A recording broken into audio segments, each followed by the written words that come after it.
ఇటీవలే Indian premier league 2025 mega వేలం ముగిసిన విషయం తెలిసిందే.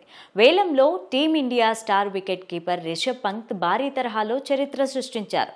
లక్నో సూపర్ జైంట్స్ ఫ్రాంచైజీ అతడిని ఏకంగా 27 కోట్లకు కొనుగోలు చేసింది. దాంతో ఐపీఎల్ చరిత్రలోనే అత్యధిక ధరకు అమ్ముడుపోయిన ఆటగాడిగా పంత్ రికార్డు నెలకొల్పాడు. లక్నో నుంచి కేఎల్ రాహుల్ బయటకు వచ్చేయడంతో పంత్ ఎల్ఎస్జీ సారథి అని అందరూ ఫిక్స్ అయ్యారు. అయితే ఎల్ఎస్జీ ఓనర్ సంజీవ్ గోయాంకా పెద్ద బాంబే పేల్చాడు.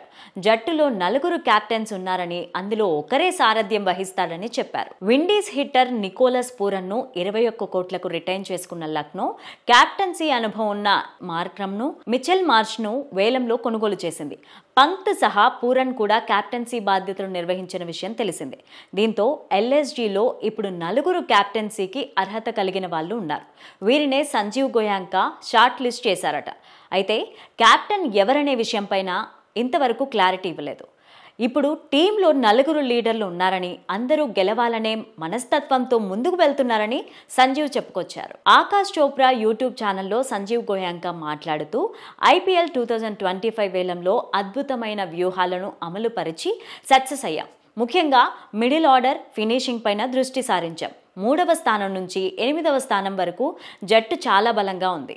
ఫేస్ బౌలింగ్ విషయంలో కూడా విదేశీ ఆటగాళ్లకు బదులుగా భారత ప్లేయర్లను తీసుకున్నాం. బ్యాటింగ్ విదేశీ హిట్టర్లను కొనుగోలు చేశాం.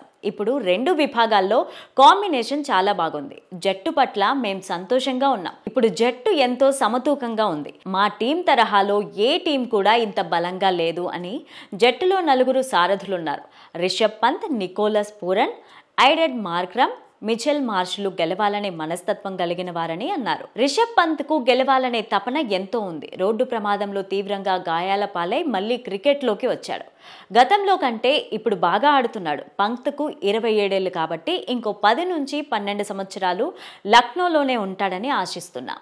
అయితే ఈ జట్టుకు 10 నుంచి 10కి స్కోర్ ఇస్తా అని అన్నాడు. లక్నో కెప్టెన్ పంతే అయ్యే అవకాశాలు 100% కనిపిస్తున్నాయి.